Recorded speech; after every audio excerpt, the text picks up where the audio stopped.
Hello students.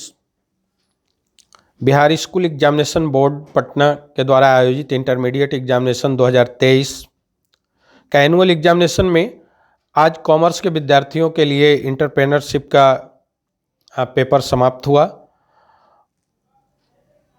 आपकी जानकारी के लिए मैं बता दूं कि ये 100 मार्क्स का ये पेपर होता है, जिसमें 30 मार्क्स का प्रोजेक्ट आपका इंटरनल असेसमेंट के रूप में वहाँ लिया जाता है आपके स्कूल कॉलेज में, और बाकी का 70 मार्क्स का एग्ज़ाम आपका एक्सटर्नल एग्जामिनेशन सेंटर पर होता है।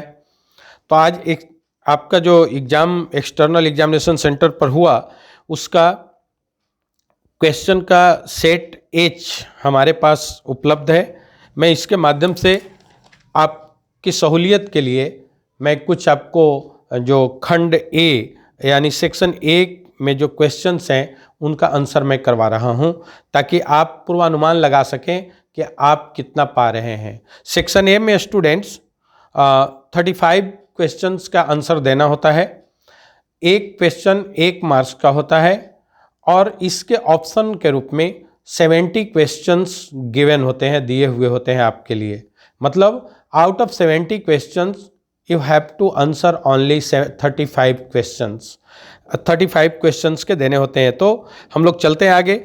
फर्स्ट जो क्वेश्चन है, economic policy determine the economic policy determine both volume of business and direction of business, यानी option C will be right answer. Next question is that which of the following is importance of environment, searching of opportunity, maintaining of existence, getting success। निश्चित रूप से ये तीनों इनका option सही है, यानी option D will be right answer all of these. Market demand is known as market demand is known as demand forecasting, option A will be right answer. Next question is that students which element does not affect market assessment? Demand does not affect market assessment, so option A will be right answer. Next question is that affects market assessment, यानी बाजार का मूल्यांकन को कौन सा प्रभाव डालता है इसमें से। तो micro environment affects market assessment, option A will be right answer. Next question is that which of the following is not a stage of starting a new venture? एक नया वेंचर स्टार्ट करने के समय कौन स्टेज नहीं है इनमें से। Pre startup stage, startup stage, product market stage, product market stage. It's the right answer, यानी ऑप्शन सी राइट आंसर होगा। Next question is that which of the following factors is to be considered while selecting a product or service? Product या service का जब चुनाव करते हैं, selection करते हैं, उस समय कौन सी बातें ध्यान में रखनी चाहिए। कंपटीशन का भी, कॉस्ट ऑफ प्रोडक्शन का भी, पॉसिबिलिटी ऑफ प्रॉफिट का भी, यानी all of these. Option D will be right answer. Next question is India investment fund was established by Grindlays bank के द्वारा ये स्टैब्लिश किया गया था। आईआईएफ यानी इंडिया इन्वेस्टमेंट फंड की स्थापना ग्रीनलेस बैंक के द्वारा की गई थी। The nature of management is, management का क्या प्रकृति है। तो ये दोनों है, जन्मजात भी होता है और अर्जित भी होता है, यानी as an inborn and as an acquired ability, यानी answer C will be right answer. Social responsibility of management is towards all, सभी के प्रति। Next question is that management is an art of doing work himself and taking work from other. दोनों के द्वारा काम खुद भी करना और दूसरे से काम लेना, ये मैनेजमेंट का कला है, यानी option C will be right answer. Next question is that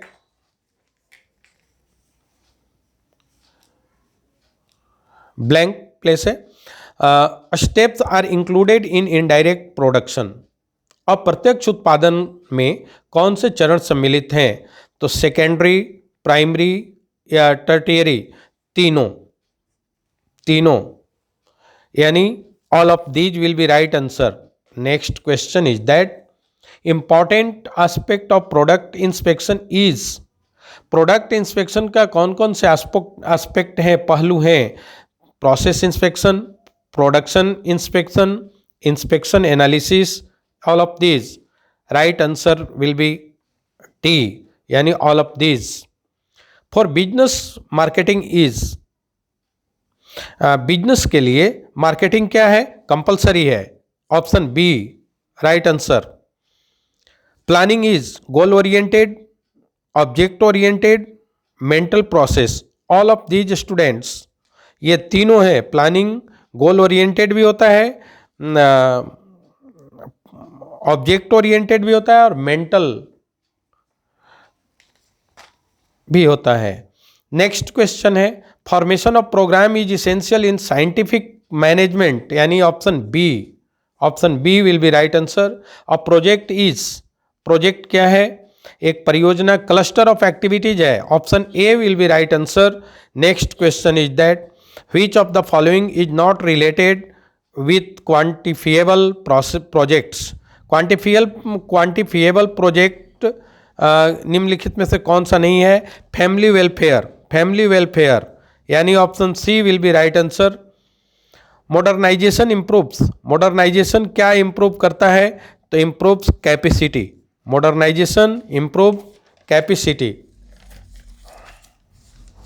next question is that students project management is not concerned with, project management किससे संबंधित नहीं है?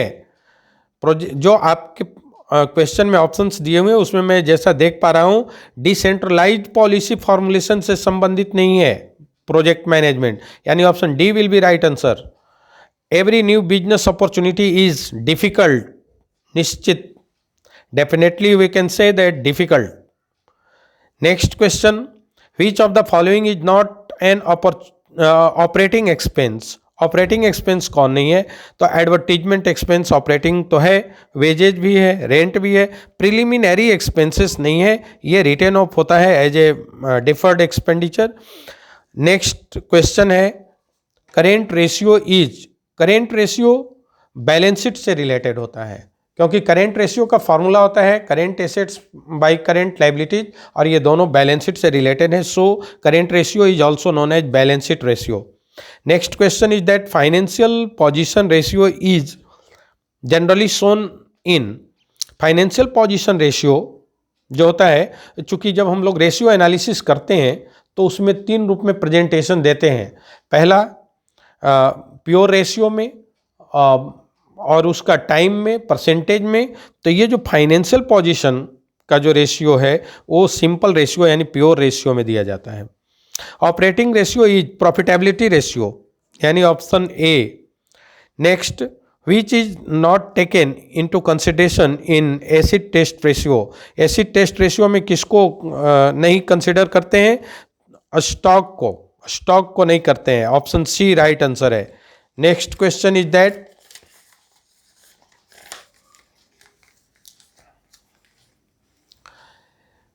Method of calculation of break even analysis is, जो break even analysis का calculation करते हैं उसका method दोनों होता है, ग्राफिकल मेथड भी होता है यानी ग्राफ के माध्यम से भी करते हैं और मैथमेटिकल मेथड भी होता है। इसीलिए option C A and B both will be right answer. Venture capital thought was originated in America first time, venture capital thought was originated first in America, ये option C will be right answer. Depreciation on plant and machinery is source of fund, option A will be right answer. Which of the following is a non current asset, non current asset कौन है? ये सब देखने से पता चलता है कि सिर्फ गुडविल ही ऐसा है इसमें, ऑप्शन ए जो नॉन करेंट एसेट है। नेक्स्ट क्वेश्चन है increase in fixed assets due to cash purchase is, cash purchase के कारण जो फिक्स्ड एसेट्स में वृद्धि होती है वो क्या है? Application of funds, option A will be right answer, application of funds. Next opening stock is, opening stock क्या है? एप्लीकेशन ऑफ फंड है, option B. Next question, the term fund as used in fund flow analysis means, ये कोष प्रवाह विश्लेषण में जो use किया जाता है फंड शब्द, उसका क्या मतलब है? तो excess of current assets over current liabilities, इसका आशय है, मीनिंग है excess of current assets over current liabilities. Ideal डेप्ट इक्विटी रेशियो क्या है? आप सभी जानते होंगे बच्चों, आइडियल डेप्ट इक्विटी रेशियो इज 1:1, यानी option A will be right answer. Next question is that ideal current ratio is, ideal current ratio भी आप लोग बहुत भली प्रकार जानते होंगे, 2:1, यानी अगर लाइबिलिटी 1 है तो एसेट उसका 2 गुना करेंट एसेट होना चाहिए। करेंट लाइबिलिटी से करेंट एसेट हमेशा बिजनेस में 2 टाइम्स मोर होना चाहिए। और next question is that essential qualities needed for a successful entrepreneur are, एक सक्सेसफुल एंटरप्रेन्योर के लिए क्या क्वालिटीज होना चाहिए? तो उसके मोटिवेशन भी होना चाहिए, लीडरशिप भी होना चाहिए, कंट्रोलिंग कैपेसिटी भी होना चाहिए, यानी all of this, D will be right answer. Next question is that is defined as the discovery of business opportunities, business opportunity के डिस्कवरी के रूप में क्या किसको डिफाइन किया जाता है? Promotion, promotion is defined as the discovery of business opportunity, यानी option C will be right answer. Format of business is determined by, format of business is determined by size, option A will be right answer.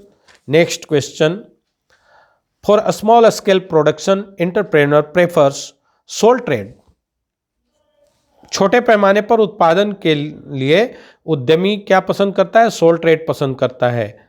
और planning is, अभी planning के बारे में तो पहले भी पढ़े थे, तो यहाँ चूंकि प्लानिंग से रिलेटेड फिर से क्वेश्चन है, प्लानिंग इज, लेकिन ऑप्शंस अलग अलग हैं स्टूडेंट्स, इसलिए इसके जवाब अलग होंगे। ऐसा नहीं समझना है कि सेम क्वेश्चन रिपीट हो रहा है तो ऑप्शंस गलत हैं। यहाँ पूछा जा रहा है कि शॉर्ट टर्म होता है प्लानिंग, मिडिल टर्म होता है या लॉन्ग टर्म होता है, तो ऑल, सभी। Next, according to George R Terry the types of planning are 4, यानी option C will be right answer. Next question फिर से रिपीट किया जा रहा है, प्लानिंग इज, लेकिन यहां भी ऑप्शन फिर से अलग है। और necessary, unnecessary, wastage of time, निश्चित रूप से हम लोग कह सकते हैं कि planning is necessary, option A will be right answer. Next question is that students,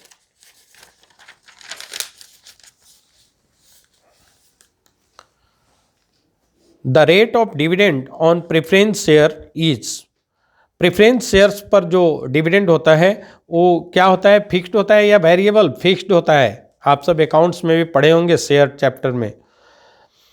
IDBI was, industrial development bank of India was established in 1964, यानी option C will be right answer. Next question, bond loan is a source of, bond loan is a source of medium term loan, यानी option B will be right answer. Next question, dividend is appropriation of profit, यानी option B is right answer. Fixed cost per unit increases when, fixed cost per unit increases when production decreases, production decreases, यानी option A will be right answer. Project report is a summary of, project report किसका किसका summary है? Facts का, information का, analysis का, सभी का, all of this, यानी option D is right answer. Next question, techno economic analysis deals with identification of the, identification, techno economic analysis deals with the identification of demand potential, यानी option B will be right answer. Next question is that fixed cost includes, cost of factory, option D will be right answer. The source of working capital is, working capital का source क्या है? तो debtor भी है, bank overdraft भी है, cash sales भी है, यानी all of these, option D will be right answer. Next question, the source of fixed capital is not, the source of fixed capital is not, तो जो ऑप्शन मैं देख रहा हूं आपके क्वेश्चन में उनमें क्रेडिटर ही है कि इसमें ऐसा है जो फिक्स्ड कैपिटल का सोर्स नहीं है, यानी ऑप्शन सी सही जवाब होगा। For a joint stock company payment of dividend is voluntary, voluntary यानी ऑप्शन ए सही जवाब है। और next, fixed capital is required, fixed capital is required for purchase of land, क्योंकि हम लोग जानते हैं कि फिक्स्ड कैपिटल का requirement for purchasing of fixed assets होता है, तो लैंड भी इसमें फिक्स्ड एसेट्स है, इसलिए यहाँ सही जवाब बी होगा। नेक्स्ट क्वेश्चन है, the determinants of bonus decisions are, bonus decisions का जो निर्धारक तत्व है वो कौन है? Age of company, equality of funds, amount of profits, all of these, तीनों, यानी all of these, option D will be right answer. Current asset include, current assets include, क्या इंक्लूड करता है इसमें? फर्नीचर तो करेंट एसेट्स नहीं है, investment भी नहीं है, गुडविल भी नहीं है, तो debtors, debtors, option D will be right answer. Next question is that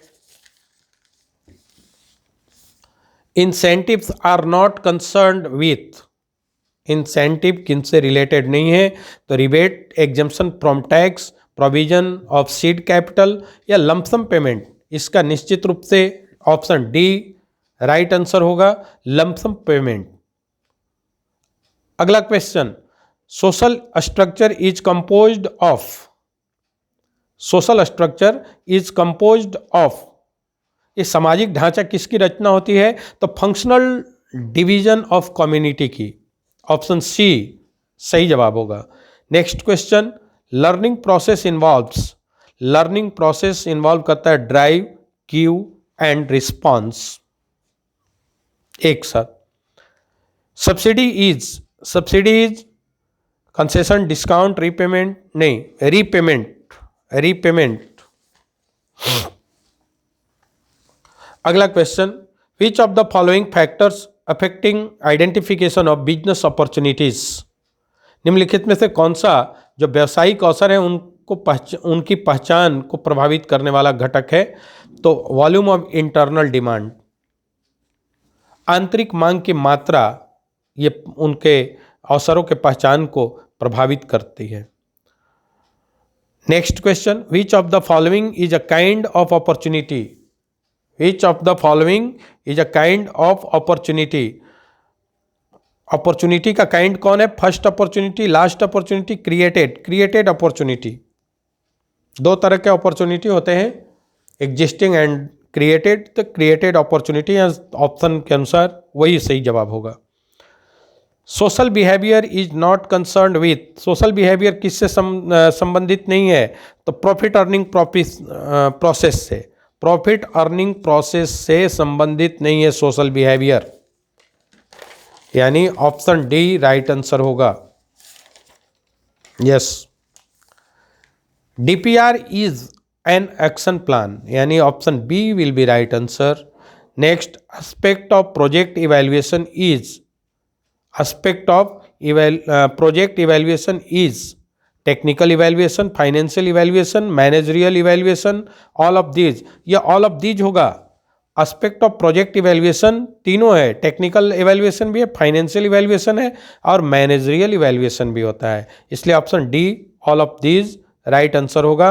और नेक्स्ट क्वेश्चन है, is needed in project identification, project identification में कौन कौन क्या नीड है, किसकी आवश्यकता होती है? एक्सपीरियंस की, यूज ऑफ माइंड की, या experience and use of mind both की, या नन ऑफ दीज की? ये दोनों, option C will be right answer, यानी experience and use of mind. Next question is that core competency, core competency is related with, यानी आधारभूत जो क्षमता है, कंपिटेंसी है, वो किससे रिलेटेड है? तो इंट्रिंसिक वैल्यू एडिशन से एंड एक्सटर्नल वैल्यू एडिशन से, दोनों से, intrinsic value addition and external value addition both, यानी option C is right answer. Next question, project is prepared by, project किसके द्वारा तैयार किया जाए, प्रमोटर्स के द्वारा, एंटरप्रेन्योर्स के द्वारा, मैनेजर्स के द्वारा, ये सभी लोग मिलकर तैयार करते हैं, सभी के द्वारा तैयार किया जाता है, ऑल ऑफ दिस, यानी option D will be right answer. Next question is that gestation period, gestation period is concerned with, मतलब गर्भावधि संबंधित किससे है, गेस्टेशन पीरियड जो एक फर्म का होता है, इंटरप्राइज का होता है, इम्प्लीमेंटेशन पीरियड होता है, ये इम्प्लीमेंटेशन पीरियड, यानी राइट आंसर इसका होगा ऑप्शन सी। और नेक्स्ट एंड लास्ट क्वेश्चन है इस सेक्शन का students, net working capital means, आप सभी जानते हैं कि net working capital current assets और करेंट लाइबिलिटीज का जो डिफरेंस होता है, जितना करेंट एसेट्स अधिक होता है, यानी excess of current assets over current liability is the working capital. So here option A will be right answer, यानी current assets minus current liabilities. Okay, तो इस तरह से आपका ये समाप्त हुआ। अब आप लोग को फिर से आगे जो अकाउंटेंसी की आप तैयारी बहुत अच्छे से कर रहे होंगे, उसके लिए बधाई है, शुभकामनाएं हैं। और अकाउंटेंसी के दिन भी हम लोग बहुत जल्द आपको MCQ के आंसर जो है वो देने का कोशिश करेंगे। और एक बार फिर से आप हरिओम कॉमर्स चैनल को अवश्य देखते रहिए, अच्छी अच्छी नई नई जानकारियाँ, नई नई इंफॉर्मेशंस और अपडेट्स आपको मिलते रहेंगे। इसलिए अगर अभी तक आप सब्सक्राइब नहीं किए होंगे तो अभी इसी समय हरिओम कॉमर्स का यूट्यूब चैनल को सब्सक्राइब कर लें और ज़रा बेल आइकन भी दबा लें। Thank you.